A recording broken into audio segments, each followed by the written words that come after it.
Good day. Today is Friday, 31st January 2025, and yesterday I said that there were some telltale indications that the ice is starting to crack in terms of international diplomacy and the return of active diplomacy between at least the American and Russian superpowers. And I think over the last 24 hours, we've had perhaps some more indications of this.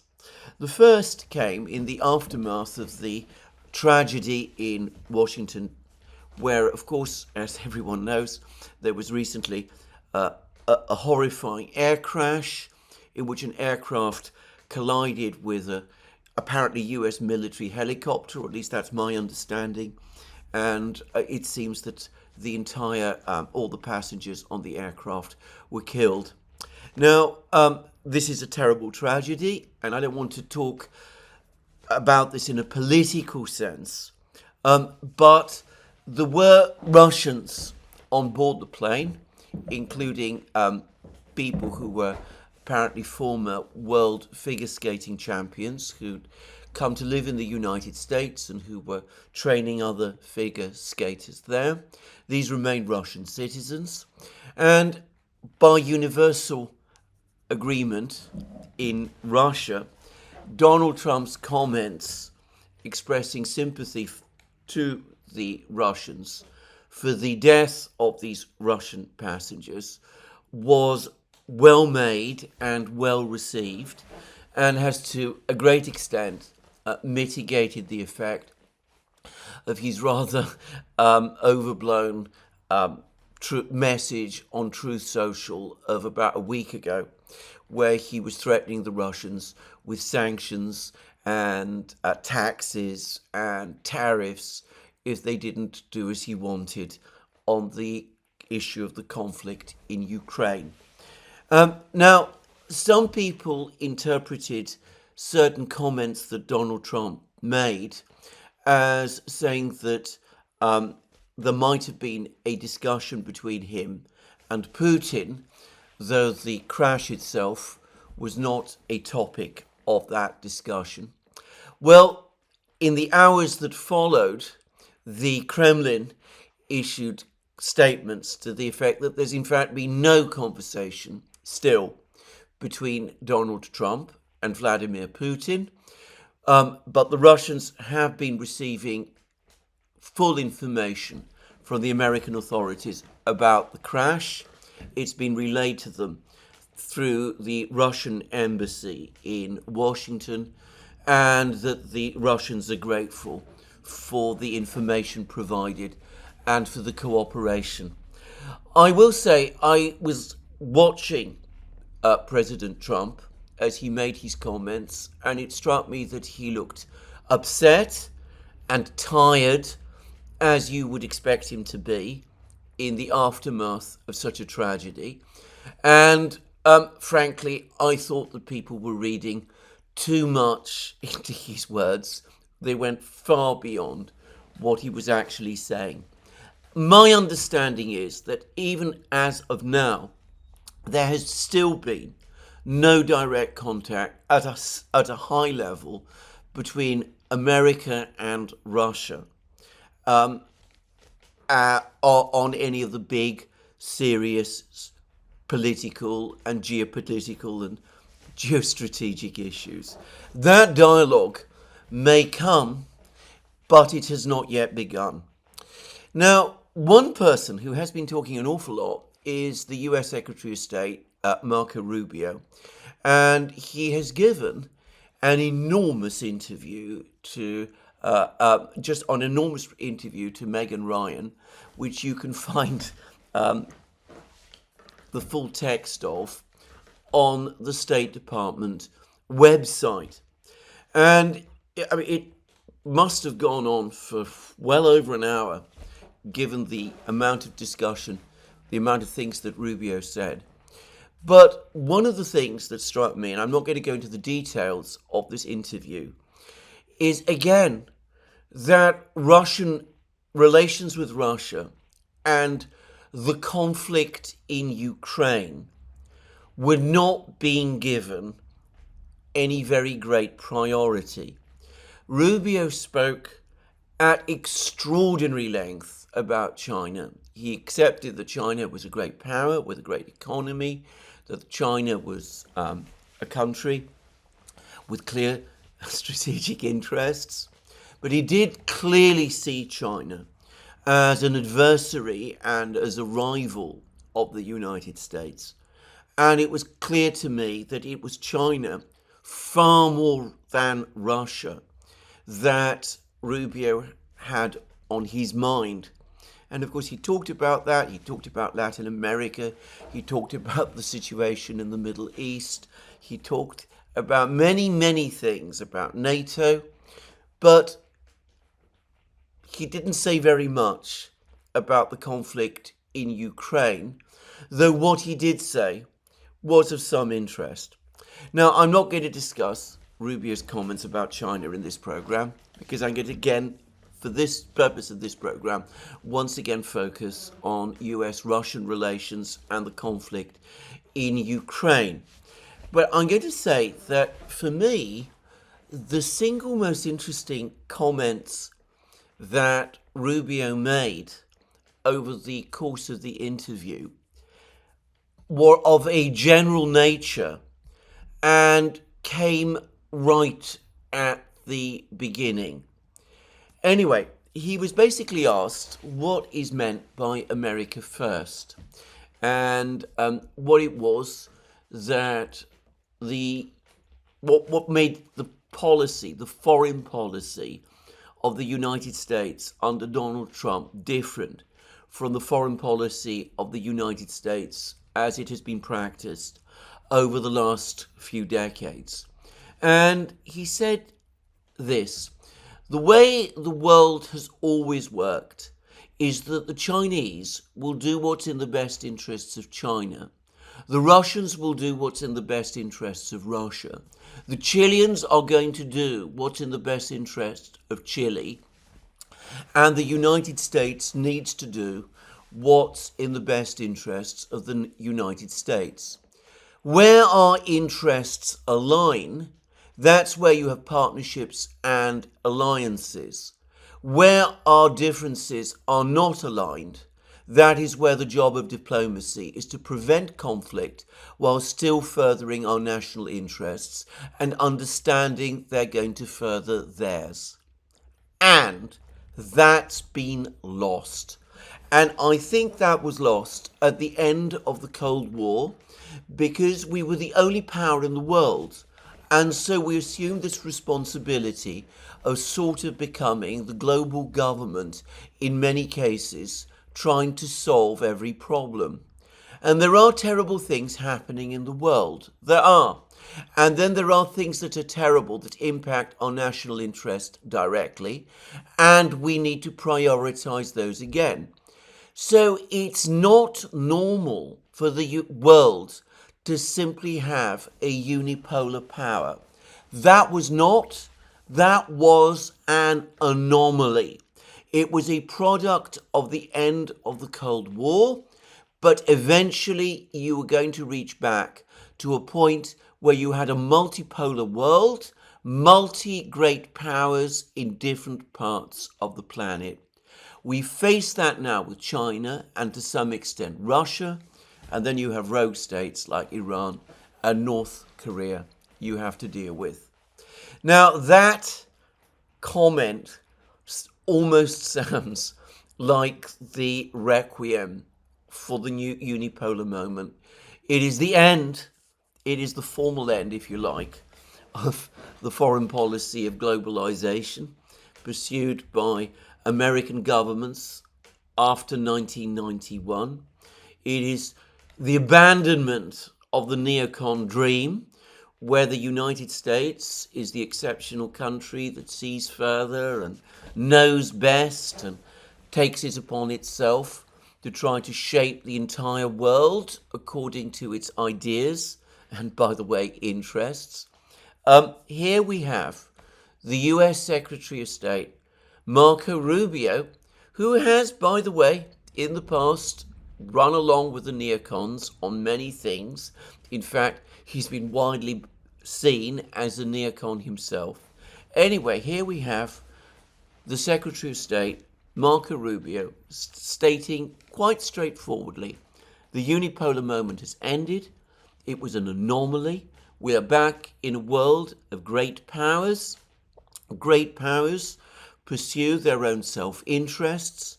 The Chinese do it. The Russians do it. So will the United States. There has to be diplomacy between them. There has to be an understanding of where the limits are in order to avoid conflict. And the world, as he put it also, is becoming multipolar. A multipolar world, multi-great powers in different parts of the planet. Does Rubio really mean it? Is he sincere? Is this really something that the United States government has embraced under Donald Trump? I know an awful lot of people will think not, and I know an awful lot of people will point to the permanent bureaucracy of the United States, which continues probably to remain neocon in its orientation and neocon in its ambitions. But it's important to remember that these words that Marco Rubio uttered over the course of this interview, which, by the way, have attracted minimal attention. I mean, there's been nothing about them in the media in Europe that I'm aware of. Most of the media in the United States is not picking up on them. It's important to remember that not so long ago, words like this, uttered by the US Secretary of State, would have been called heresy.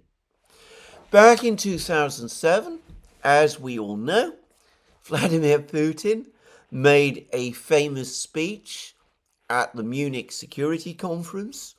Over the course of it, he severely criticized the fact that the world had become unipolar, the fact that there was one power, the United States, which appeared to be arrogating all decisions to itself. Putin said that was anomalous and unhealthy and even dangerous. And if you see pictures of Putin giving that speech, you see the American and Western officials listening to him, and you can see the anger frozen on their faces. One of the people who was there in the room as Putin was speaking was, of course, Senator McCain. Now you have the US Secretary of State, Marco Rubio, saying in essence, though in far fewer words, the same thing. The unipolar moment has ended. There is a multipolar world again. There are multiple great powers. There is no way that the United States can any longer pretend to itself that it is the global government. It can't continue to act in that sort of way anymore. The US Secretary of State talks like that. He utters the same heresies that Vladimir Putin spoke almost 20 years ago now. And the extraordinary thing is, at least extraordinary to me, is that the world shrugs and moves on and accepts it, and it's seen almost as uncontroversial. Well, this is perhaps the clearest indication that the world has indeed changed, and that America, whether it likes the fact or not, and of course an awful lot of people in the United States do not like it, America is now having to come to terms with the reality that the unipolar moment is gone. So that was one thing that Marco Rubio said over the course of his interview. But he did, in fact, speak about Ukraine as well. And, well, this is what he said. And, this comes towards the end of a very, very long interview talking about many, many other topics. with China being brought up again and again and again, and Rubio talking about it in ways that, to be frank, I found slightly obsessive. In fact, not slightly, I found it obsessive and unhelpful. But as I said, I'm not going to focus that on this program.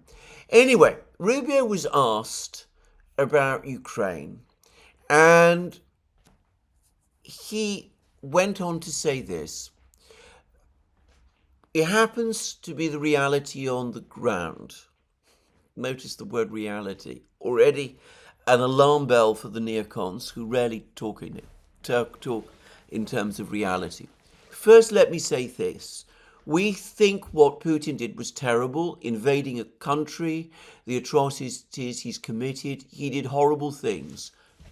He says that, and then he goes on immediately to say, but what the dishonesty that has existed is that we somehow led people to believe that Ukraine would be able not just to defeat Russia, but destroy them, push them all the way back to what the world looked like in 2012 or 2014, before the Russians took Crimea and the like. And then the result, what they've been asking for the last year and a half, is to fund a stalemate, a protracted stalemate in which human suffering continues. Meanwhile, Ukraine is being set back 100 years. Their energy grid is being wiped out. I mean, someone's going to have to pay for all this reconstruction after the fact. And how many Ukrainians have left Ukraine living in other countries now? They may never return. I mean, that's their future, and it's in danger in that regard. So, the president's point of view is this. It is a protracted conflict, and it needs to end. Now, it needs to end through a negotiation. In any negotiation, both sides are going to have to give something up. I'm not going to pre-negotiate that. Interesting comment, by the way. I mean, that's going to be the work of hard diplomacy, which is what we used to do in the world in the past, and we were realistic about it. But both sides in a negotiation have to give something, and that's going to take time. But at least we have a president that recognizes that our objective is this conflict, is the need to end, and it needs to end in a way that's enduring, because it's unsustainable on all sides. It's ultimately unsustainable. Russia's paying a big price for this in their own economy, their inflation rate, and the like. Now, that's somewhat meandering, but again, in a sense, it's very clear. And look what he's talking about. The dishonesty that has existed is that we somehow led people to believe that Ukraine would be able not just to defeat Russia, but destroy them. Push them all the way back to what the world looked like in 2012 or 2014, before the Russians took Crimea and the like. Now, who committed that dishonesty? Who is responsible for that dishonesty? Well, there's a short and simple answer to that. Biden, Blinken, Sullivan, the neocons, Victoria Nuland, all of those people. Here we have, again, the US Secretary of State, Marco Rubio, who, as I said, bear in mind, has at times seemed to be a neocon himself. And he says that the neocons were dishonest. They were dishonest towards Ukraine. They led them onto a path of war. They led the Ukrainians to think that if they continued fighting, they would not only win, but they might even destroy Russia. A most interesting statement, by the way, because, of course, destroying Russia was never the official policy of the United States government.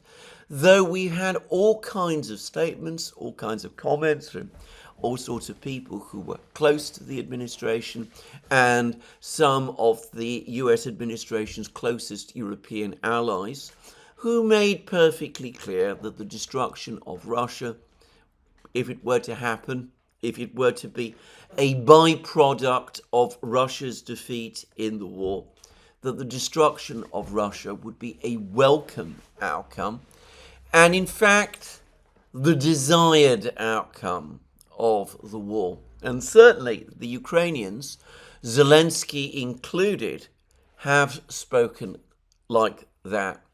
And even if that particular objective were not achieved, well, you could still bring Russia back to the position that it was before Crimea, before the 2014 crisis, to the point where it was not really a great power, more a power that was trying in some way to adjust itself to the post-Soviet realities and accept, to some extent at least, the leadership of the United States in the international system. And here we have Rubio saying that it was dishonest. It was actually dishonest, not wrong, but dishonest, to lead the Ukrainians, to lead people in the world to think that that was achievable. Well, again, just as his previous comments about the end of the unipolar moment remind me strongly of Vladimir Putin's Munich 2007 speech, these comments of Secretary Rubio's remind me of something else. The famous podcast that Professor John Mearsheimer made in, I believe it was 2014, when he said that the West was leading Ukraine on the Primrose Road towards its own destruction. And here we see Rubio, in effect, telling us that that is exactly what happened. The Ukrainians were lied to. They were tricked and deceived. They were led into a war against Russia, a vastly more powerful country than themselves. They're losing that war. And the result? Well, he sets it out. Ukraine is being set back 100 years. Their energy grid is being wiped out. Someone's going to have to pay for all this reconstruction after the fact. And how many Ukrainians have left Ukraine, living in other countries now? They may never return. I mean, that's their future, and it's in danger in that regard. Professor Mearsheimer warned that the outcome of this Western policy could be the destruction of Ukraine. And here we have none other than the Secretary of State of the United States, Marco Rubio, in a sense, telling us that is exactly what happened. Professor Mearsheimer was absolutely right. Ukraine was tricked and it was deceived, and the consequences were exactly the ones that Professor Mearsheimer said. Again, it's easy to overlook, but just a year ago, these words of the US Secretary of State would have been perceived as heresy right across the West. If any European leader had spoken in this way, and Viktor Orban came as close as any did, but he never went quite as far as this, well, they would have been immediately attacked and criticized and abused as being Putin enablers and Putin apologists and Putin agents. And here we have the Secretary of State of the United States. He's saying this, and again, nobody notices, nobody pushes back, No European government has argued against it. The response from the political class in the United States is muted. It's as if what Rubio is saying is not controversial anymore. Now, on the negotiations, it's also quite interesting because he says that the policy of prolonging the war by funding Ukraine is simply prolonging a stalemate. It's not actually a stalemate, but it's a war of attrition. And the effect of that is that it's simply destroying Ukraine. And that is not a moral or proper policy. Now, if that is Rubio's view, if that's also Trump's view, then that argues strongly against resuming financial and military aid to Ukraine, which apparently at the moment has been stopped. I'm not sure whether we can actually take that view, interpret these words to mean that, but this could be a hint that the stop order, which is stopping economic and financial aid to Ukraine, and apparently at least some military aid as well, is not only for real, but that there's been a policy decision to maintain it in place on a permanent basis.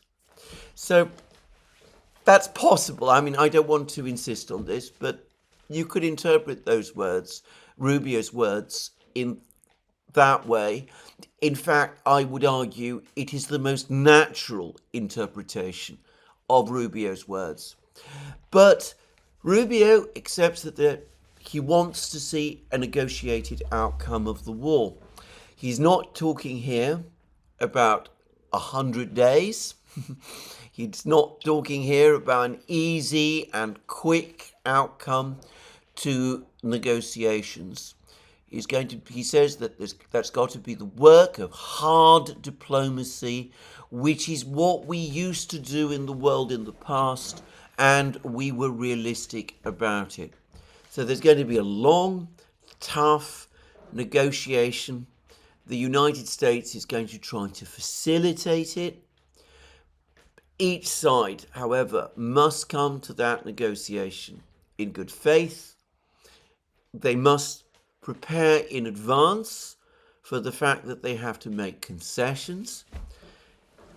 Importantly, Rubio is not here making any clear demands. He's not saying what the outcome is going to be. So he's not talking about buffer zones. He's not talking about ceasefires. He's not talking about frozen conflicts. He's not talking about European peacekeepers. He's not saying any one of those things. He says that there has to be a negotiated outcome, and he says that the negotiated outcome is one that must be enduring, because anything else is immoral and unsustainable. Now that actually, again, brings him very, very close to Putin's position, because Putin and the Russians have been saying that they're not interested in a freeze, they're not interested in a ceasefire, they're not interested in an armistice or any one of the other many arrangements that have been floated around and have been talked about. They're interested in a permanent settlement of the conflict in Ukraine, one which will not just endure for 5 or 10 or 20 years, but which will endure forever, that will settle once and for all the question of Russia's western borders and the security thereof. And here we see Rubio saying that that ought to be the objective of the United States as well. So, not a full alignment, but something that starts to move towards it. Now, I've suggested in previous programs, both on this channel and on the Duran, that after the flurry of comments and threats and warnings and all of that kind of thing that we saw in the first couple of days after Donald Trump's inauguration, we've now had a period of silence in which the administration, the new administration, has perhaps been assimilating the many public statements that the Russians have made, and is going away and is thinking about them and is trying to recalibrate its approach to the conflict. And I would suggest that these words of Rubio's show that that is exactly what we are seeing. 100 days, 100-day timelines, all that's gone out of the window. That's not going to happen. Quick proposals for peacekeeping forces, security guarantees, armistice lines, all of that, that's out of the window as well. Instead, there have to be negotiations. The parties that will have to engage in those negotiations ultimately will be the Russians and the Ukrainians. Rubio is not going to say what each side must give, but he clearly understands that it is the Ukrainians who are in by far the weaker position and who will therefore have to give up much, much more.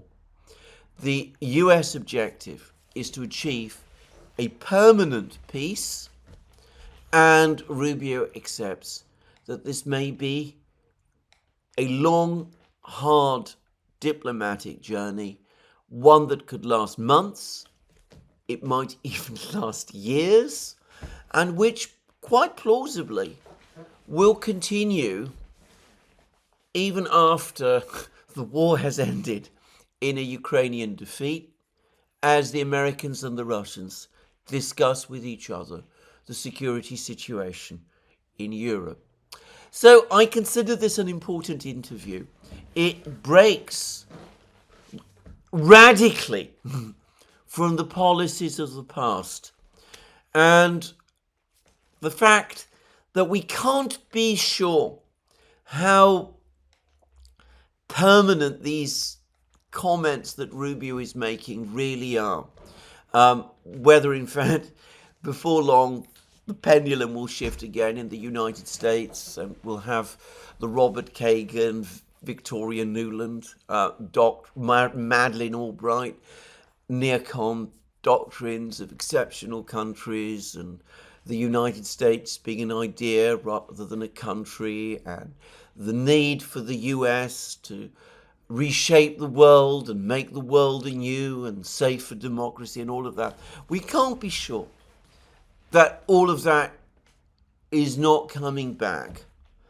But we do have a Secretary of State, himself with the new neocon past, who is now uttering these heresies, who talks about a multipolar world, about the return to diplomacy, about the way in which Ukraine was tricked and deceived, about long, hard negotiations with the Russians, with proper diplomacy being conducted in ways that the United States used to do but has given up doing. It's important, I think, not to overlook how much of a break these words in themselves, coming from such a senior US official, the second most senior cabinet member, officer of the United States, America's number one diplomat, how different, how completely different this is. Anyway, that's Marco Rubio.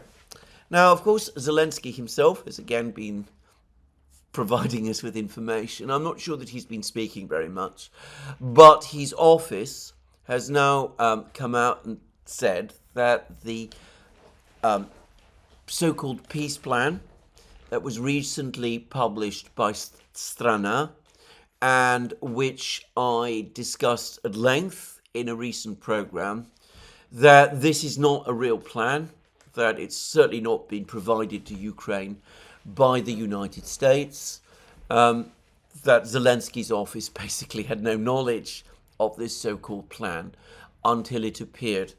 Now, I think this is true. When I discussed this peace plan, I explained why, firstly, from the perspective of the Russians, its provisions were a complete non-starter, and it looked to me as the product of some internal faction in Kiev, which is trying to win over the United States to its side and trying to get some kind of negotiation going, but whose major objective is to remove Zelensky himself from the position of president of Ukraine. And I said that with the aid stop, with the shift in focus of the new administration, with the catastrophic developments on the front lines, which I'll come to later in this program, it was very, very likely that we're going to start to see signs of tension, of political crisis in Kiev. And in fact, we are. I've discussed already how there's been a major investigation of the Ukrainian defense minister, Rustem Umarov, which, when it happens in Ukraine, is invariably a sign of political tension. And we've now had one of Zelensky's perennial political enemies, Vitaly Klitschko, the mayor of Kiev.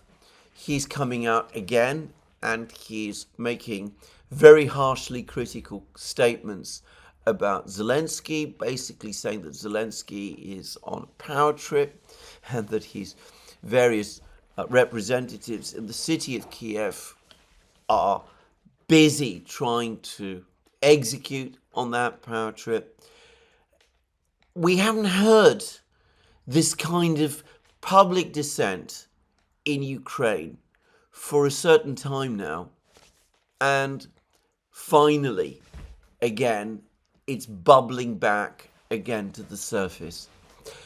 Over the next couple of weeks, the internal situation in Kiev requires very careful watching, because even as the walls close in, which they are, by the way, we're going to see that the Ukrainian political pressure cooker, the political situation in Kiev, is going to become increasingly intense and combustible, and all sorts of strange and surprising things might happen. In the meantime, the Ukrainian authorities are undertaking criminal investigations to try to find out who it was who leaked Budanov's comment that Ukraine has about 6 months left before it loses the war. And the fact that these investigations are underway, is a further sign that Budanov did indeed say that. I'm going to give them a tip, by the way, just my own tip. If they want to find out who it was who leaked Budanov's comment, perhaps the first person they should speak to is Budanov himself. I will say no more. Anyway, all of that is going on in the United States and it's going on in Kiev, but things are also starting to move in Europe too. And there's been an opinion piece today in the Washington Post complaining about the fact that the Russians are starting to pick up more and more allies in Europe. Obviously, when Washington Post talks about Russian allies, you can imagine who the people they're talking about are. They talk about Viktor Orban in Hungary, Robert Fico in Slovakia, They mentioned the fact that there's been a recent presidential election in Croatia, and that a political figure who is hostile to the war has been elected president there. They talked about the fact that the Freedom Party in Austria, which is opposed to sanctions and opposed to the war, has now been charged by the president of Austria with the task of trying to form a government. And of course, we could look at the situation in the elections in Germany and France as well. In France, anti-war parties, both on the left and the right, did very well in the recent parliamentary elections. They have between them a majority in the French National Assembly. And it's looking increasingly as if the anti-war parties, the AfD and the BSW, are going to make big inroads in the parliament, the German parliament, after the elections which take place there. So you could argue that, yes, at the state level, there is a shift, and we are starting to see more and more governments becoming increasingly critical of the war and of the policies of the EU centre, which has been leading Europe into this open-ended confrontation with Russia. However, it's important to say that the EU centre overall remains very much in control. And over the last couple of days, we've had the usual rituals performed, which further confirm its control. They've been working on another sanctions package. Some say it's the 15th anti-Russian sanctions package. Some of it is very weird, including sanctions against PlayStation consoles and all that kind of thing, which seems utterly bizarre to me, though I understand that the sanctions do envisage more sanctions against ships that carry Russian oil. Anyway, we'll see what they come up with. We'll know for sure at the end of February. Anyway, the whole sanctions story has again been played out with all the usual rituals and with all the various actors playing their designated roles. So Viktor Orban said that he would veto the sanctions unless Ukraine agreed first to allow transit of Russian gas across Ukrainian territory. Viktor Orban has many times threatened to veto sanctions, the latest sanctions package. What then invariably happens is he gets threatened whenever he makes these threats of his own. In this case, Orban was threatened personally by Donald Tusk, who, of course, as well as being the Prime Minister of Poland, is a former senior official of the European Union itself. So, after the usual protests, Orban lifts his threat of veto. This game, as I said, has been played many, many times now. The European Commission, in return, gives him a scrap of paper in which they promise to take his concerns about energy questions seriously. He says that he's accepted, Orban says that he accepts this scrap of paper, which is all it is, as a sign that the European Union is coming round to his view. He approves the sanctions package, and we're going to see it imposed sometime at the end of February. And this is all, as I said, a ritual that we've seen play out now many, many times. But alongside all this stage and theatre, which, as I said, is very common, very much what we have been looking at recently, we actually see some real signs of change. Firstly, a couple of days ago, the Danish government, which is one of the most hostile governments to Russia within the European Union, I mean, even by the standards of the other Scandinavian countries, Denmark has been extremely vocal in its expressions of hostility to Russia. Anyway, suddenly and completely out of the blue, or so it seemed, the Danes came out and said that they were going to grant a license to someone to take steps to secure and preserve and render safe the Nord Stream pipes, the various pipelines that continue to crisscross the Baltic Sea, even if they're not operating any longer. Well, it turned out afterwards that the agency that's got the license to do this is none other than Gazprom, working through one of its European subsidiaries, or so I understand. But anyway, it means that Gazprom, for the first time since 2022, certainly since the attack on Nord Stream, is being given direct access to its own pipes.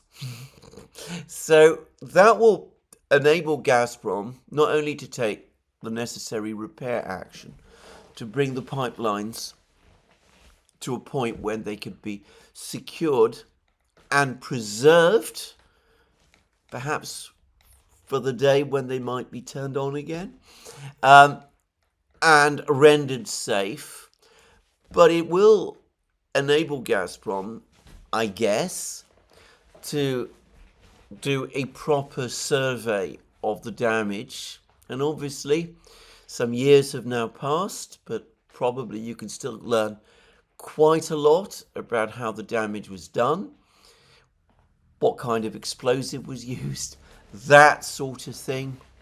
It's not beyond the realm of the possible, I would have thought, that the Russians are going to learn an awful lot about the attack on Nord Stream, and that might lead them to draw their own conclusions about how and by whom it was carried out. Anyway, that was one surprising new piece of information.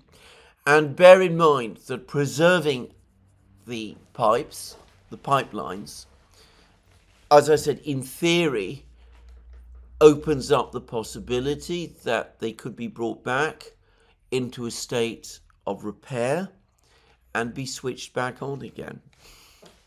Well, surprise, surprise, just a few days after all this was done, an article appeared in the Financial Times, which has provoked a great deal of international comment. EU debates return to Russian gas as part of Ukraine peace deal. Advocates say reopening pipelines could help settlement with Moscow and cut energy costs. And then we go on to read, European officials are debating whether Russian pipeline gas sales to the EU should be restarted as part of a potential settlement to end the war against Ukraine, according to people familiar with discussions. I wonder who these people are. Advocates of buying Russian gas argue it would bring down high energy prices in Europe, encourage Moscow to the negotiating table, and give both sides a reason to implement and maintain a ceasefire. But raising the idea of reopening flows of Russian gas into Europe, even in preliminary discussions, has already sparked a backlash among Ukraine's closest allies in the EU.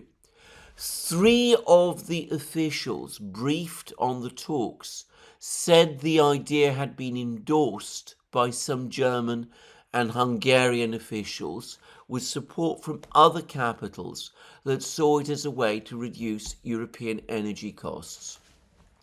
There is pressure from some big member states on energy prices, and this is one way to bring those down, of course, said one official. And then we are told that floating the resumption of pipeline sales from Russia has infuriated Brussels officials and diplomats from some East European countries, many of whom have spent the past 3 years working to reduce the amount of Russian energy being imported into the bloc. So what is going on? Well, this is in the Financial Times. I'm not aware that there's been any denial of the truth of this article. So it looks as if some kind of debate is indeed underway. And what this debate is telling us is that some important people, officials within the EU, have been advocating resumption of gas imports from Russia via Russian pipelines. And the article mentions officials from Germany and Hungary. Well, Hungary is, of course, a given. The Hungarians are bound to be advocates of this.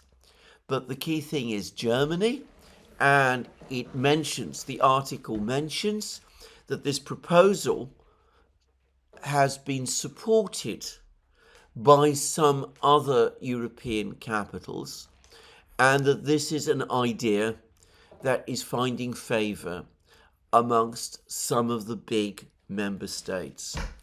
Now, I'm going to say immediately what I think. This suggests to me that this proposal is coming mostly from within Germany, but that probably Italy, a major importer of Russian gas before the conflict began, a country that relied very heavily on energy imports from Russia, that Italy, and here when I mean Italy, I mean the Meloni government, are probably also indicating that they would look favourably on reopening these pipelines if it could be done. Now, that is, again, astonishing, because the most important sanctions by far have been the sanctions that the EU imposed on energy imports from Russia. If those sanctions are reversed, if European states once again start to import pipeline gas from Russia, then the entire structure of sanctions begins to collapse. All of the other sanctions, including, by the way, the freezing of the Russian assets, starts to go into reverse. To give one very simple example, if imports of pipeline gas from Russia resumes, then Russian assets cannot continue to be indefinitely frozen, because the Russians will say, as they have said in the past, that they cannot in that case accept payment in euros, because there's always a risk that the euros could be frozen, and the freezing the assets, therefore, will have to be unfrozen as well.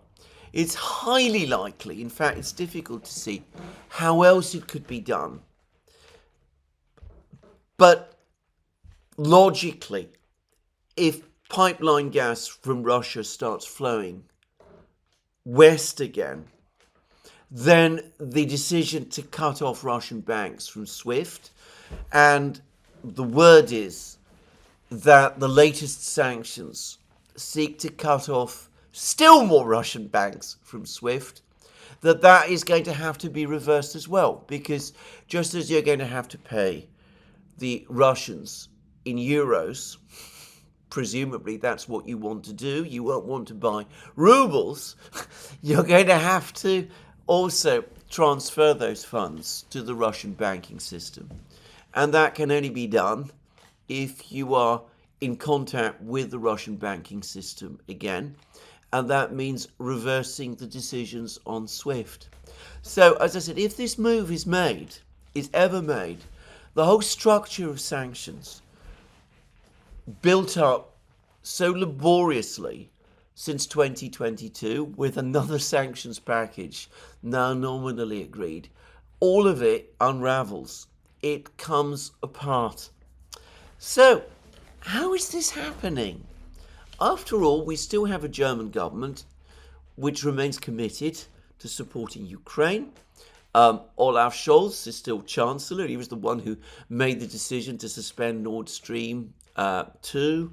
He was the Chancellor whose government, with the Economics Minister Robert Habeck, the leader of the Greens, with Annalena Baerbock, at the forefront, they were the people who said that we must end all dependence on Russian energy, and we've got to achieve that.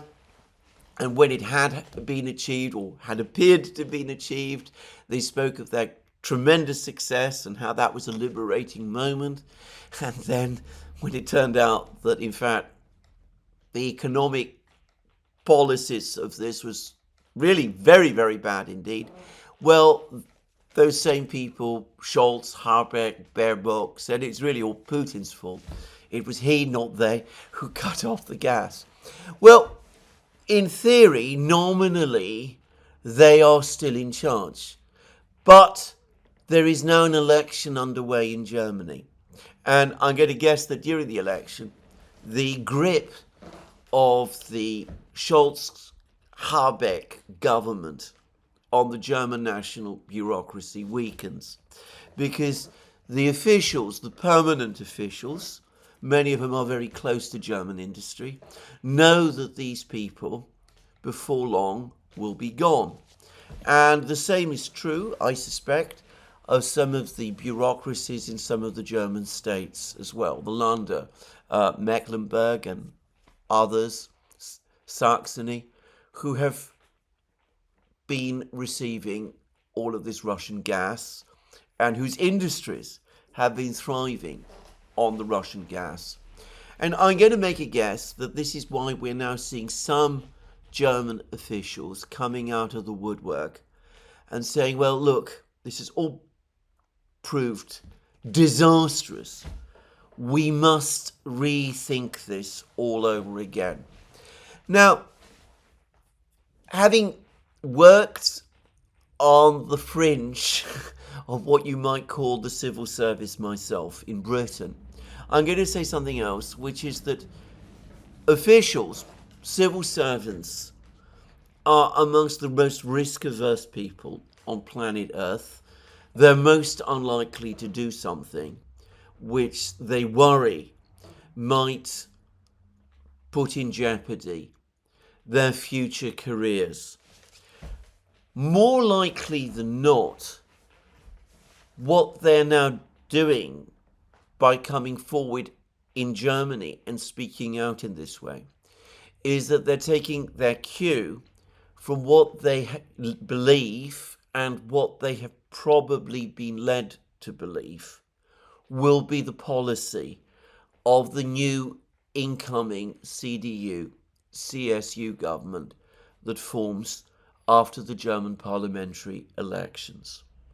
Now, Friedrich Merz, who is the leader of the CDU-CSU, has taken a very hard anti-Russian line. He's talked in the past about supplying Taurus missiles to Ukraine and all of that. He seems to have moderated his position, or at least his language, somewhat in recent months, as he's discovered that this is very unpopular amongst many people in Germany. It's probably very unpopular with many of the people in the German business community who historically have looked to the CDU as the party that will protect their interests. And I wonder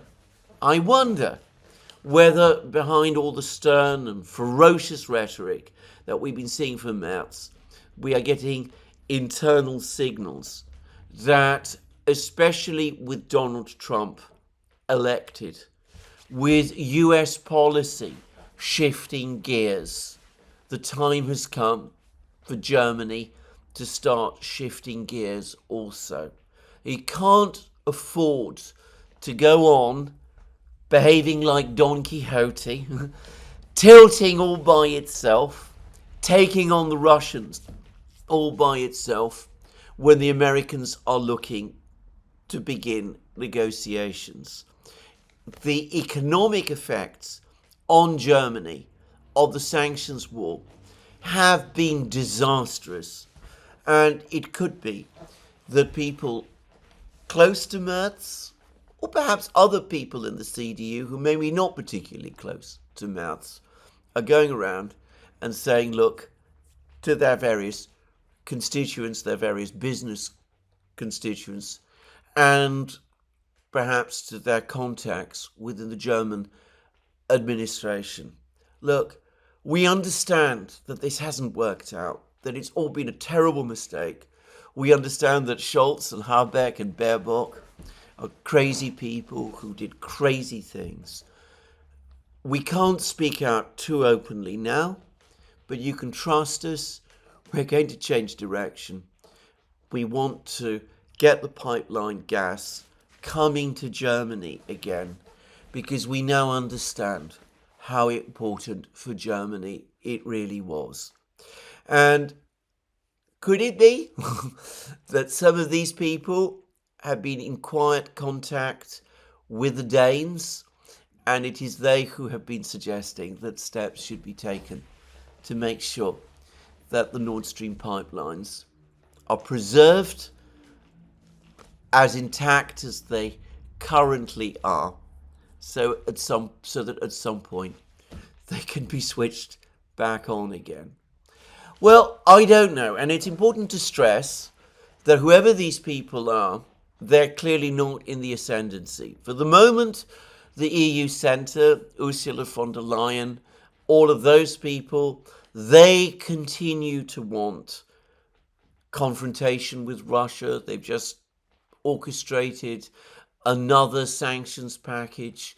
The current president of Poland, Andrzej Duda, has made more ferocious speeches about Russia, saying, that it's absolutely wrong that we should be seeking to negotiate with the Russians at all. Ukraine needs to be supported until victory is achieved, all that kind of thing. That's still coming from most governments in Europe at the moment, and it's certainly the majority stance in the European Parliament, and as the Financial Times article shows, clearly it's the predominant view of the European Commission. In fact, we have one official, either from the Commission or perhaps from an East European government, who's responded to this talk of getting pipeline gas from Russia moving towards Europe again.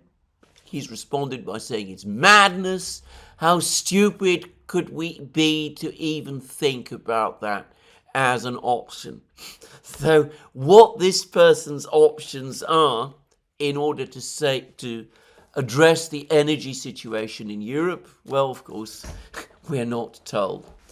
Meanwhile, we've had further statements. I gather that Robert Fico is now saying that gas storage in Ukraine has now fallen to 10%, that Ukraine is very soon going to face an energy crisis. Forbes has written a piece talking about the dire situation of Ukraine's entire energy system, regularly attacked now by the Russians, without pipeline gas transiting across Ukraine anymore. Anyway, the crisis is deepening. It's deepening in Europe as well. And, well, logically one can see why some people in Europe are now starting to face reality and say, well, what we absolutely need to do is to get this pipeline gas restarting again. Now, put aside whether all of this will happen, whether this is real, whether at the end of the day, if Merz is elected, he really will take this approach, which would contradict much of what he said in public. Put aside that, the Russians will be reading all of these comments. They certainly read the Financial Times. they will be reading Marco Rubio's comments. And of course, all of this is going to reinforce their belief that on Ukraine, they hold all the strong cards, which of course they do. And here perhaps it's a good moment to say something about the military situation again in Ukraine. Now, over the last 24 hours, there's been a major intensification of the fighting, with the Russians taking the initiative on pretty much every front. Now, again, it's not always easy for me to keep track of all of the events that are taking place, but it looks as if the Russians have largely completed the capture of the village of Dachny, south of Kurachovo. As I think I said on a recent program, what appears to have happened is that the garrison of Kurachovo, when it was forced out of Kurachovo, retreated to various fortified villages to the south and west of Kurachovo, where they're now again being surrounded by the Russians. Dachny was the easternmost of these villages, and the Russians appear to be on the point of pushing the Ukrainians out of Dachny. The other villages, Andreevka, Urakli, Rozliv, Konstantinopol, apparently they're being surrounded and attacks on them are intensifying. And, well, I'm not able to discuss in huge detail what exactly is going on in these battles because, as I said, it's not always easy to make it out. But most views agree that the Russians have gained control of a significant section of Andreevka, that they might even have entered Konstantinopol, and they're close to entering Rozliv. So it looks as if all of these villages are likely to fall fairly soon. And this is important because with the fall of Velikaya Novosilka, this cluster of villages remains the last major fortified position that the Ukrainians have left in this area. After that, it's basically open fields until the Dnieper itself is reached. And the Russians have also been pushing forward a little bit to the north, west of Selidovo. They've been pushing forward there as well. And there's been less news near Pokrovsk itself, but there is apparently a lot of fighting going on near Kotlivo and Udachny, and the Russians are advancing there also. And today, again, a Russian source, apparently very reliable, has said that the entirety of Toretsk is under Russian control. So these sporadic raids that the Ukrainians conducted over the last couple of days, which some people spoke about as counterattacks, that those appear to have petered out. And the Russians apparently have now gained control of further areas of Chasiv Yar. And there are reports that they're now fighting, heavy fighting for the village of Kamyanska, just east of Siversk, and that the Russians in the Kursk region have now entered the village of Sverdlikovo, the one that lies close to the main road from Sumy to Suja, opening up the possibility that the Ukrainian troops in Kursk could soon find themselves in a cauldron. Now, all of this suggests that following the capture of Velikaya Novosilka, and with this brief thaw having ended, the Russians are on the attack again. Now, as I said, often one gets news from the war, and one doesn't always know how much value to place on it.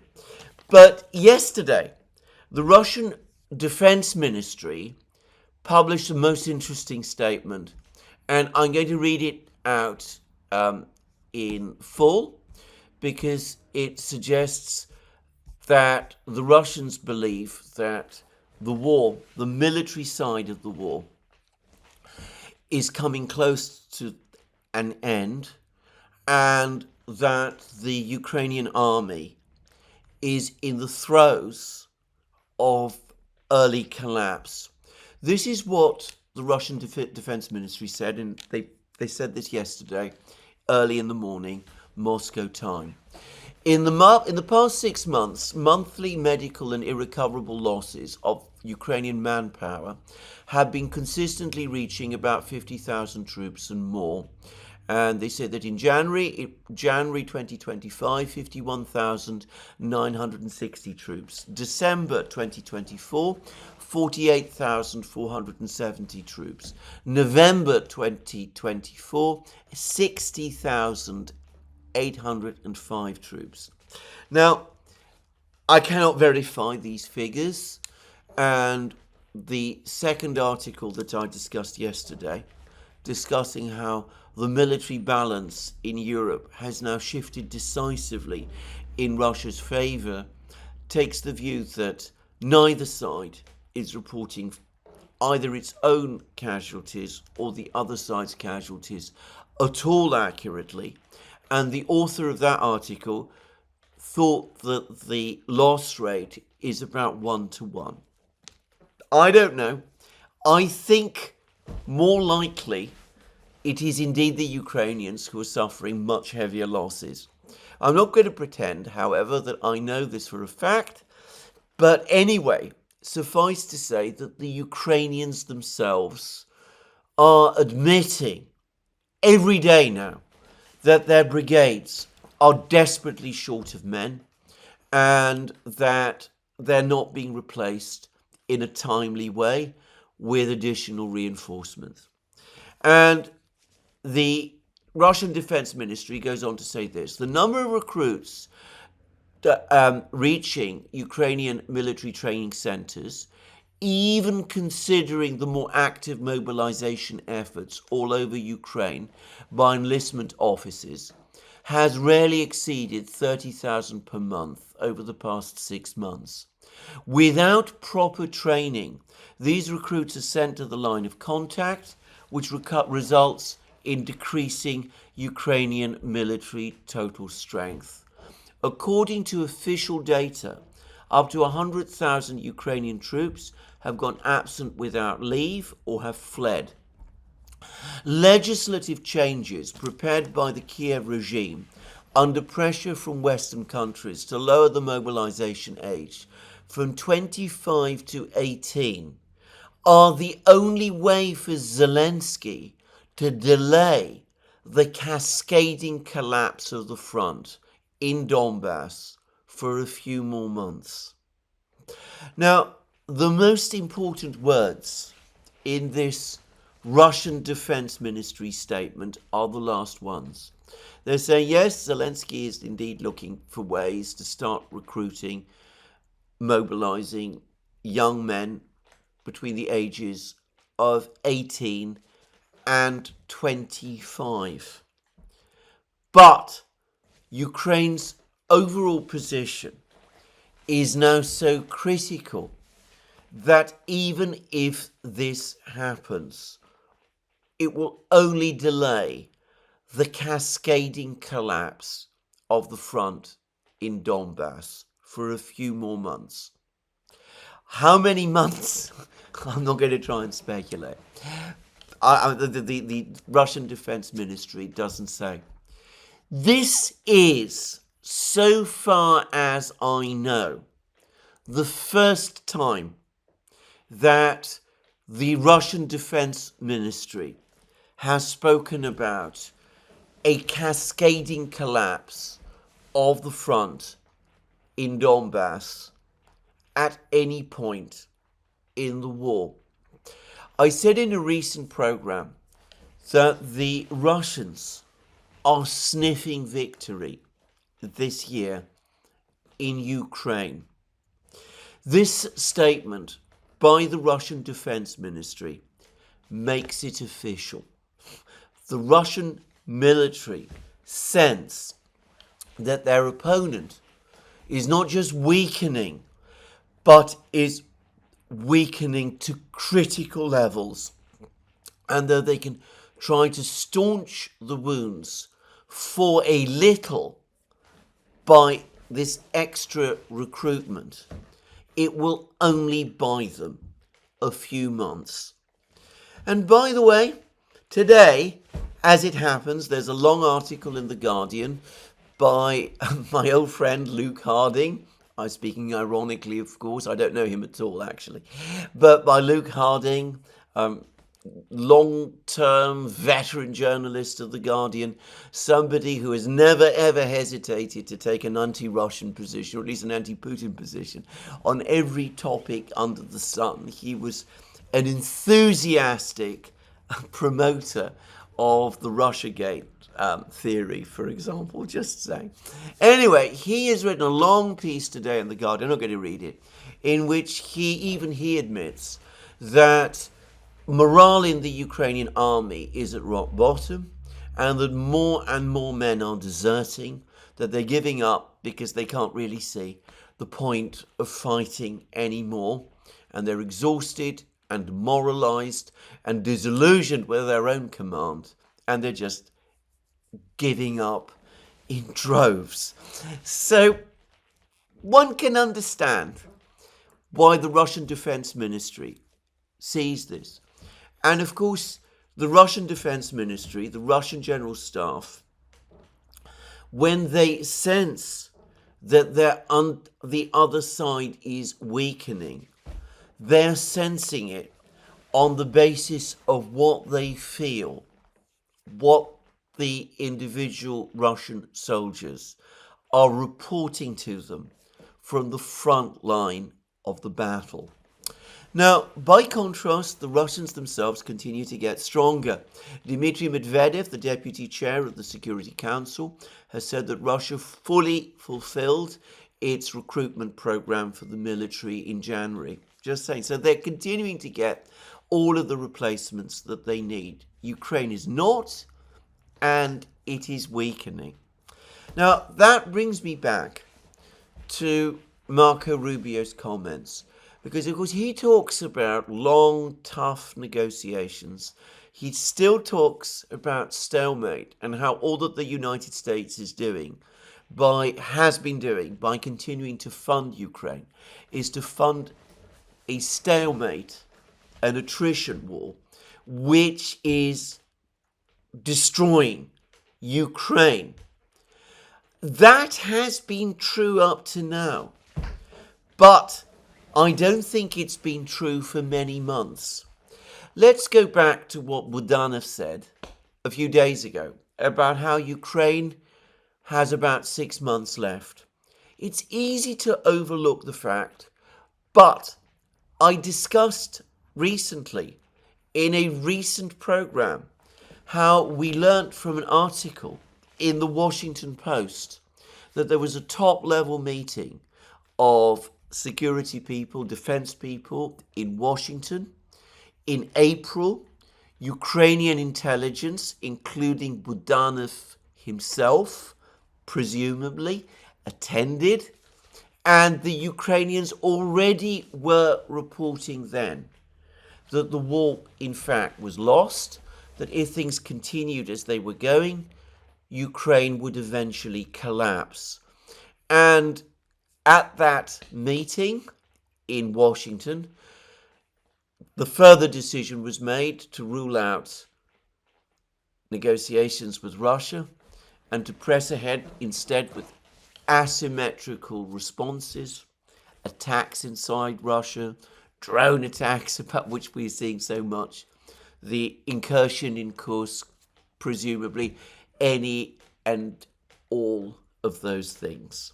So already in April, the Ukrainians were sensing that the war was being lost. And Budanov has now said it explicitly in another meeting in Kiev. And the Russian Defense Ministry is now saying it publicly also. Rubio and Trump do not have months of time ahead of them, because the one thing I think one could say with some confidence, based on what I know of military history, is that when a collapse begins, when a cascading collapse starts, it plays out rapidly. If the front starts to collapse in August, then there could be very little left of Ukraine by December.